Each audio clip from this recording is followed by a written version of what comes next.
Saya Maria Brani Rafael dengan NIM 92. Saya Tanggung Sambungan Pratian Sati dengan NIM 88. Saya Upaya Mesti dengan NIM 93. Thank you. Kami akan mempresentasikan tentang pengaruh rute pemberian intravena terhadap farmakokinetika vitamin C menggunakan darah mencit. Untuk tujuan umumnya mempelajari profil bioavailabilitas suatu obat vitamin C dengan menggunakan data darah mencit dari rute pemberian yang berbeda. Untuk tujuan khususnya, satu, mempelajari bioavailabilitas dari sediaan suspensi dibandingkan dengan larutan injeksi muskular dan peroral menggunakan data kadar darah mencit. Dua, menganalisa bioavailabilitas obat dengan berbagai rute pemberian yang berbeda. Untuk dasar teorinya, vitamin C yang diberikan melalui IV tidak melewati proses pertama di hati yang terjadi saat diminum sehingga lebih banyak yang tersedia untuk tubuh. Penelitian ini menggunakan data darah mencit untuk melihat bagaimana pemberian vitamin C lewat IV mempengaruhi kadar vitamin C dalam darah mereka dibandingkan dengan pemberian oral. Tujuan dari penelitian ini adalah untuk mengetahui apakah pemberian vitamin C lewat IV menghasilkan efek yang lebih cepat dan lebih kuat dibandingkan dengan pemberian oral. Penelitian ini tentang pengaruh rute pemberian IV intravena terhadap farmakokinetika vitamin C menggunakan data darah mencit berkaitan dengan bagaimana cara pemberian obat mempengaruhi cara obat bergerak dalam tubuh. Farmakokinetika adalah cara tubuh menyerap, mendistribusikan, memetabolisme, dan mengeluarkan obat. Rute pemberian IV dimasukkan langsung ke pembuluh darah, memungkinkan obat cepat terserap dan langsung masuk ke sirkulasi darah tanpa harus melewati saluran pencernaan sehingga obat lebih cepat bekerja dan konsentrasinya lebih tinggi di darah. Selanjutnya kita masuk ke alat dan bahan. Untuk alat yang dibutuhkan yaitu spektrofotometer, yang kedua sentrifuga, yang ketiga itu disposable syringe 1 cc, yang keempat timbangan untuk hewan, coba, yang kelima kotak mencit, yang keenam itu vortex mixture, yang ketujuh alat gelas, dan yang terakhir itu yaitu feeding tubes. Untuk bahan-bahan yang dibutuhkan yaitu adalah vitamin C, larutan NaCl, standar vitamin C, etanol 70% dan aquades. Pertama, menimbang larutan NaCl 0,1%, kemudian membuat baku standar, kemudian diencerkan, lalu baku kerja dianalisis menggunakan spektrum. Yang ketiga itu menimbang mencit. Yang keempat, pengambilan darah sebelum pemberian obat. Darah ditambah larutan NaCl 0,1% sebanyak 3 ml. Selanjutnya, dihitung dosis dan volume yang akan diinjeksikan secara intravena. Dosis 20 mg per kilogram berat badan. 1 ml larutan sama dengan 80 mg sulfametazole. Selanjutnya yaitu injeksikan melalui vena lateralis per ekor atau mencit. Lalu ambil darah pada waktu 30, 45, dan 60 menit. Darah ditambah larutan NaCl 0,1% sebanyak 3 ml. Kemudian disentrifugasi, selanjutnya dianalisis menggunakan spektrum. Baik, untuk perhitungan yang pertama yaitu pembuatan NaCl 0,1%, di mana 0,1% ini di dalam bentuk ppm yaitu 0,1 gram per 100 ml. Dan setelah dikonversi diperoleh yaitu 100 mg per 0,1 liter ppm. Dan diperoleh hasil yaitu 1000 ppm. Kemudian yang kedua yaitu pembuatan baku induk. Konsentrasi baku induk 20 ppm dalam 250 ml, di mana 20 ppm sama dengan miligram per 0,25 ml, 25 liter. Dengan hasil yang diperoleh yaitu 5 mg. Kemudian yang ketiga yaitu dilakukan pengenceran baku kerja dengan menggunakan rumus P1 kali N1 sama dengan P2 kali N2. Pada ppm 2 ppm diperoleh yaitu 2,5 ml, kemudian 4 ppm diperoleh 5 ml, kemudian 6 ppm diperoleh 7,5 ml. Dan pada ppm 8 ppm diperoleh 10 ml, kemudian 10 ppm diperoleh 12,5 ml, 12 ppm diperoleh yaitu 15 ml, kemudian 15 ppm 17,5 ml, 16 ppm sama dengan 20 ml, dan 18 ppm sama dengan 22,5 ml. Selanjutnya yaitu perhitungan dosis pemberian intravena. Yang pertama yaitu kekuatan vitamin C. 50 mg per kilogram berat badan dikali 70 kg. Diperoleh hasil yaitu 3.500 mg. Kemudian dilakukan konversi dosis mencit dari 3.500 mg dikali 0,0026 diperoleh hasil yaitu 9,1 mg. Dan yang terakhir yaitu dosis pemberian intravena 1000 mg per 5 ml sama dengan 9,1 mg. Dan diperoleh untuk dosis pemberian intravena yaitu 0,05 ml. Untuk yang selanjutnya, hasil pengamatan. Di sini diperoleh hasil absorbansi bagus standar vitamin C konsentrasi. Yang pertama 4 ppm mendapatkan absorbansi 0,5717, 6 ppm 0,7613, 8 ppm 0,9559, 10 ppm 1,0881, dan 12 ppm 1,2446.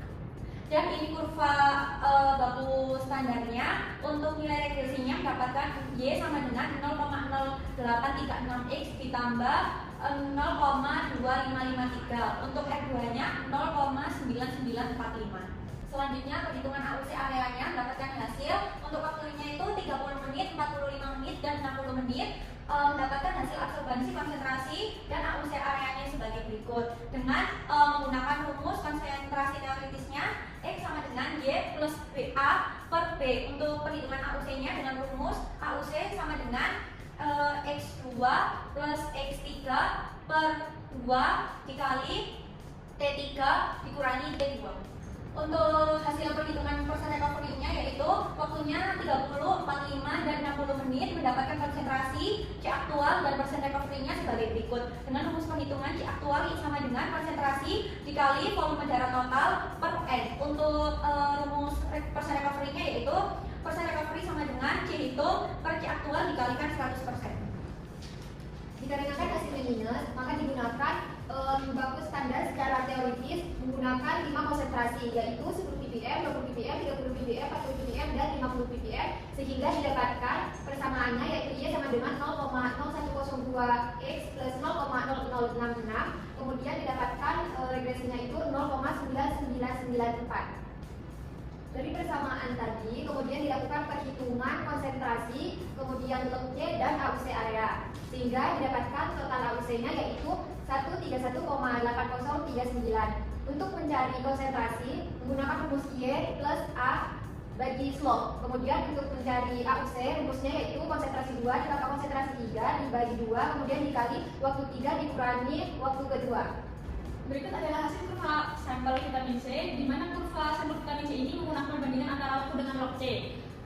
Di sini kita menggunakan 7 waktu dengan persamaan regresinya yaitu negatif 0,2101X plus 1,7941 dengan nilai regresinya yaitu 0,9912. Dikarenakan hasil kurvanya tidak eksponensial atau tidak linear, maka dilakukan pemilihan minimalnya yaitu 3 waktu untuk memberikan hasil regresi yang lebih dari 0,99. Dan kami di sini menggunakan waktu ke 2 menit, 4 menit, dan 6 menit.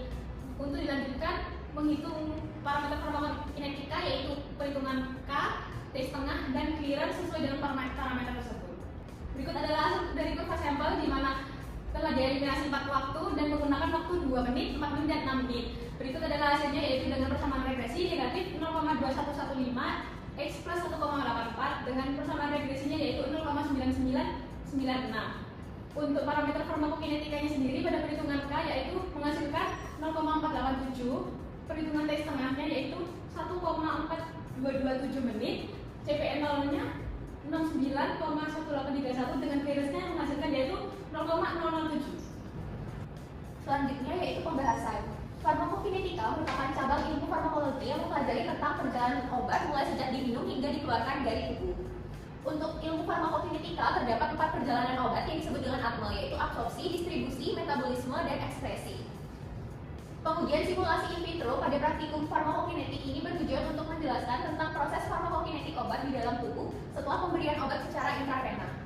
Darah atau blood adalah sampel biologis yang umum digunakan dan mengandung berbagai albumin dan juga globulin.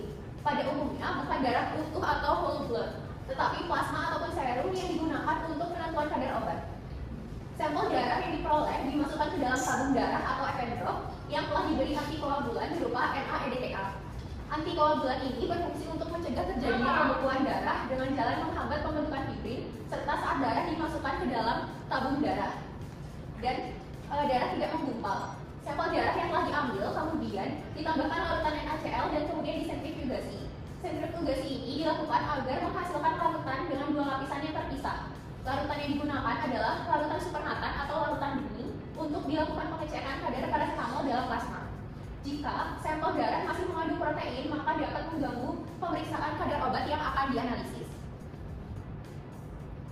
Sampel yang dianalisis itu menggunakan spektrofotometri UV dengan panjang gelombang maksimum yaitu 264 nanometer, di mana hal ini sesuai dan tidak jauh berbeda meskipun sedikit mengalami pergeseran panjang gelombang dengan teoritis pada persyaratan Farmakope edisi 6 tahun 2020 yang menyatakan bahwa panjang gelombang maksimum dari asam ascorbat ataupun vitamin C adalah 264 nanometer dengan skala range panjang gelombang yaitu 200 sampai 400 nanometer. Data pertama ataupun data dari hasil praktikum kami itu didapatkan nilai regresi yaitu 0,0836x ditambah 0,2552 dengan nilai regresinya adalah 0,9945 pada larutan standar vitamin C. Sedangkan pada data 2 atau data yang diberikan tersebut itu diperoleh nilai persamaan regresinya yang adalah 0,0102x ditambah 0,0066 dan nilai regresinya adalah 0,9994. Untuk melihat hasil yang sudah akurat ataupun belum itu dilihat dari nilai regresi linearitasnya yang mendekati 1 sesuai dengan persyaratan Farmakope Indonesia edisi 6 tahun 2020. Dan data yang diberikan lebih akurat karena nilai linearitasnya itu mendekati 1. Sampel biologis atau darah yang telah di spektro diperoleh nilai absorbansinya. Data dari absorbansi ini dilanjutkan untuk menentukan perbedaan kecepatan eliminasi, waktu paruh, dan juga clearance-nya. Pada data satu nilai hasil absorbansinya dari sampel biologis atau darah yang dianalisis yaitu minus. Hasil data absorbansi minus ini tidak dapat diolah untuk mencari nilai konsentrasi dari senyawa obat dan tidak dapat menghitung parameter farmakokinetik. Sedangkan data 2 absorbansi yang diperoleh tidak minus sehingga dapat dilakukan perhitungan farmakokinetika di manakah diperoleh hasil 0,487 per menit. T1/2 diperoleh 1,4227 menit dan clearance diperoleh 0,0704 per menit. Nilai absorbasi negatif disebabkan oleh beberapa faktor sepertinya. Yang pertama, volume darah yang diambil terlalu kecil atau sedikit. Kemudian yang kedua, belangko memiliki warna yang lebih pekat dibandingkan dengan sampel. Kemudian yang ketiga, kesalahan praktikan dalam proses praktikum seperti pemberian dosis obat yang kurang, pengambilan darah. Untuk kesimpulannya, pada praktikum pengaruh rute pemberian terhadap biokaribilitas suatu obat dengan menggunakan data darah mencit sebagai subjek dan darah untuk pengukuran konsentrasi obat. Rute intravena menunjukkan tingkat bioavailabilitas yang lebih tinggi dibandingkan dengan rute oral. Karena rute intravena memungkinkan vitamin C langsung masuk ke dalam sirkulasi sistemik tanpa adanya absorpsi dan menghasilkan bioavailabilitas yang lebih tinggi. Berikut adalah dokumentasi dari praktikum. Sekian dan terima kasih.